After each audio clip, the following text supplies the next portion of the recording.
The following program is a production of Hōʻike Kauaʻi Community Media. The Hōʻike Weekly has been made possible in part by the Rice Street Business Association, the Kauaʻi Island Utility Cooperative, and Violi Properties.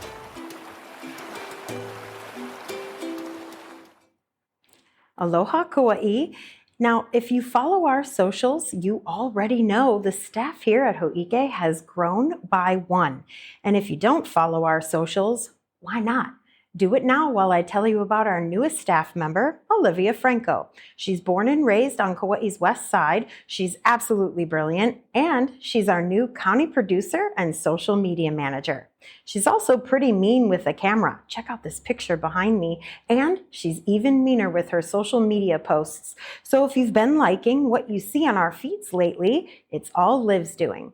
We're excited for what's to come and thankful to have her and her talents on staff here at Hōʻike. And now that you're filled in, and obviously now that you're following us on Facebook and Instagram, it's time to settle in for this week's episode. I'm Trisha Allen, and this is the Hōʻike Weekly.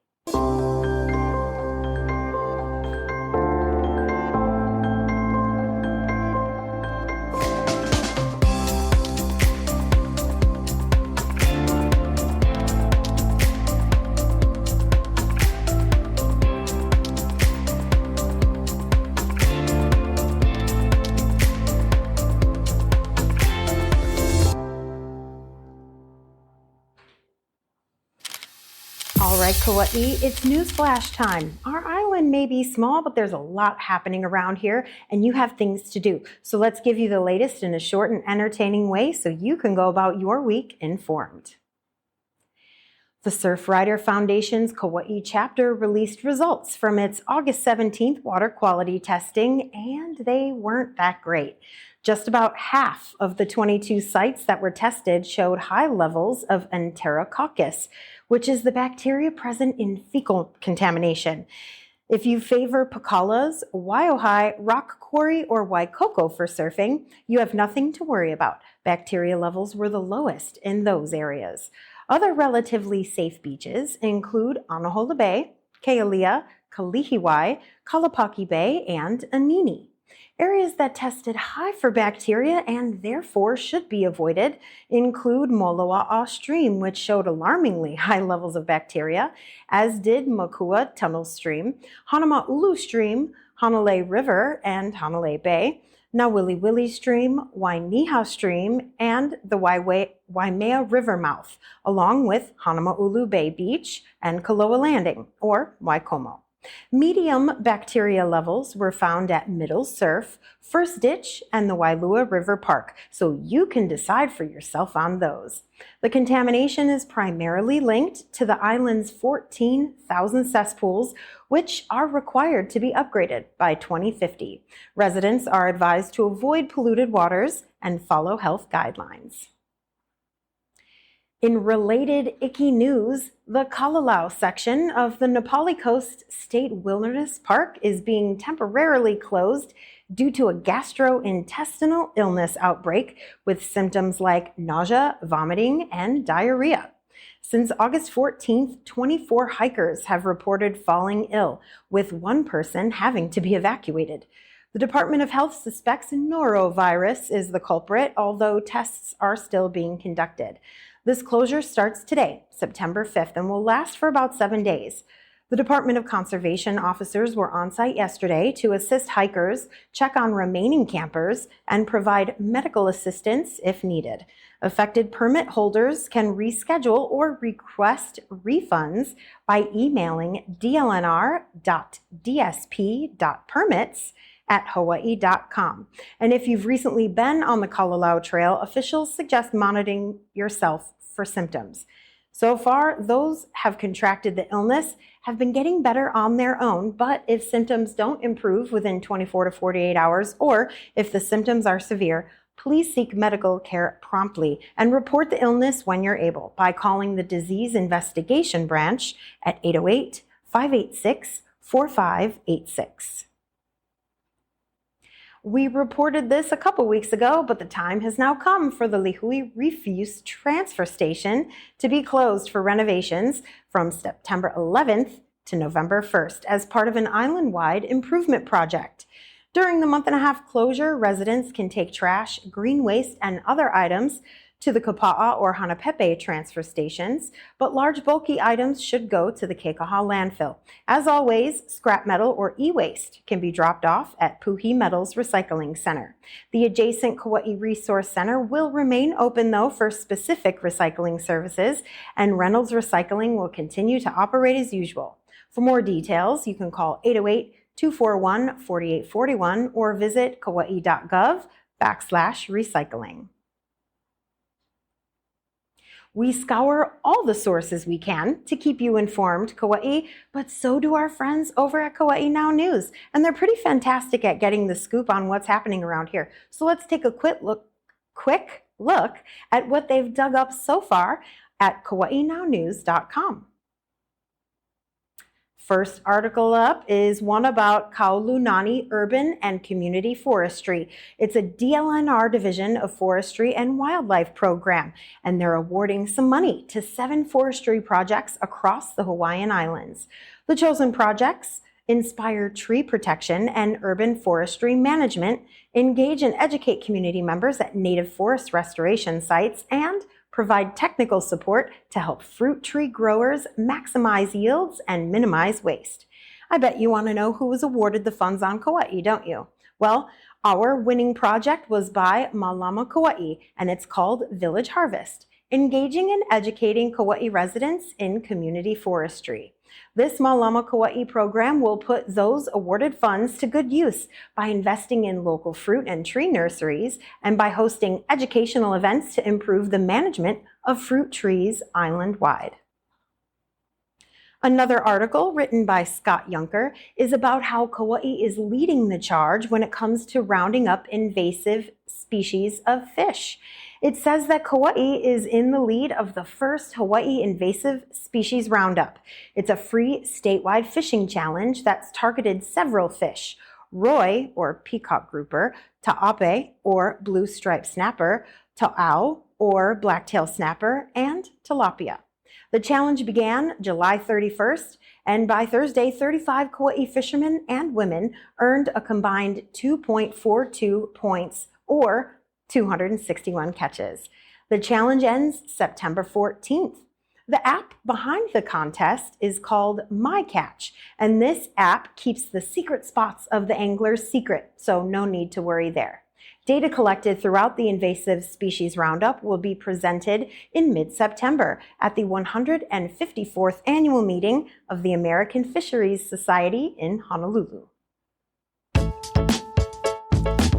The weekend begins soon, and there's never a shortage of things to do around here, so let's take a quick look at what events you can look forward to in the upcoming week. The Kauaʻi Police Department, in collaboration with the Special Olympics Kauaʻi, KIUC, and Ka'iva Construction, is holding the Badges and Buckets fundraiser at Lihue Walmart from September 5th, today, to September 7th. Officers are on site and even on the roof since 6 a.m. today, aiming to raise $25,000 to support local Special Olympics athletes. This Saturday, the Kauaʻi Concert Association is celebrating their 50th anniversary with a concert at the KCC Performing Arts Center. Luckily for us, one of KCA's board of directors, who just happens to also be a very talented violinist, sent us a little message about the event. Take a look. Hi, my name is Casey Milne. I'm a violinist here on Kauai, and I'm also on the board of directors of the Kauai Concert Association. And we are celebrating our 50th anniversary with our biggest concert yet, a 19-piece orchestra. It's a collaboration of both Hawaii musicians and musicians from the Hawaii Symphony. And our director is Tito Munoz, nationally acclaimed conductor from the Phoenix Symphony. We are performing Gustav Holst's The Planets, Saturday night, 7 o'clock. It is going to be an amazing night. The Kauai Humane Society is pulling out all the stops for their 2024 Clear the Shelters Crescendo event, and they're kicking things off with the Barks and Buys Market on September 7th from 9 a.m. to 2 p.m. Attendees can expect over 20 vendors who will be donating a portion of their proceeds to the Kauai Humane Society to be there, offering everything from handmade goodies to stylish dog accessories. What else can you expect at this event? Well, cuddly shelter pets that are up for adoption, of course, as well as goodie bags for those who choose to adopt that day. One thing that is not happening during the event, however, is the adoption fee. Those are being waived until September 10th. Attendees who have questions about KHS services and programs can also get some answers while at the Barks and Buys event or by visiting their website, kauaihumane.org. 3 iconic comedians are bringing their hilarious act to the Kauai Philippine Cultural Center this Saturday, September 7th. The Legends Tour featuring Frank, Augie, and Andy will be full of laughter while they rip all the jokes that made them the local legends that they are. Doors open at 4 p.m. and more information can be found at downtownlihui.com/Legends Tour. Computer literacy classes are available at several Kauai libraries next week. That's because back in 2022, $975,000 in federal funding was secured to help build Hawaii's digital workforce. Whew, that's a lot of money. During the month of September, weekly classes are being held at the Kapa'a, Hanapepe, and Waimea libraries.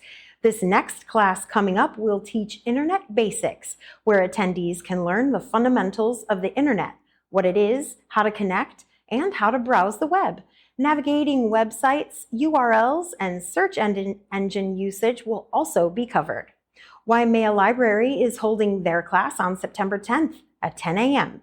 Kapa'a Library is holding their class September 12th, also at 10 a.m., and Hanapepe Library will be holding their Internet Basics class also on September 12th, but in the afternoon at 1 p.m. Participants must be registered for the class in order to ensure that there are enough Chromebooks available for everyone. Complete registration information and all other details can be found at mapunawai.com/HSPLS-Kauai-schedule. You can also get there by scanning the QR code on your screen. Now, looking a little further ahead, not to this weekend, but next weekend, the Garden Island Renegade Rollers will be hosting a roller derby. Now, if you didn't already know that Kauai had a roller derby team, you definitely should. These fierce women compete statewide, but on Saturday, September 14th, they're hosting a derby right here on Kauai, and it's going to also include a junior scrimmage as well. And don't worry, you know Hōʻike is going to get all the info you need about that. We just wanted to give you time to get ready. Stay tuned for an up-close interview with some of these Garden Island Renegade Rollers on next week's show, along with more details about the derby itself, of course. But if you like spoiling the surprise, you can check out their Instagram page anytime you like, at Garden Island Renegade Rollers. All right, Kauai, that's all the Hōʻike we have for you this week. But don't forget, if you've got some info on events happening or stories you'd like heard, you can submit them to us directly by going to our website at hōʻike.org and scrolling down to the Submit a Story button. Then check back on next week's episode to see your story air. Until then, I'm Trisha Allen, wishing you love and aloha. Have a good weekend from the Hōʻike Studios. Hōʻike Kauai Community Media's president and CEO is Allegra Gaines. Administrative assistant, Leiko Someda. Production and education services by Roger Olson. Production and IT services by Max Richardson. News and events producer, Trisha Allen. County producer and social media manager, Olivia Franco. Hōʻike's board of directors include Chair Adam Reversi, Vice Chair Lexi Jones, Secretary Nathaniel Evslin, and Treasurer Jackie Kina. Additional directors include Leah Awohi, Lori Barrett, Rod Green, Teak Rubiano, and Taylor Young.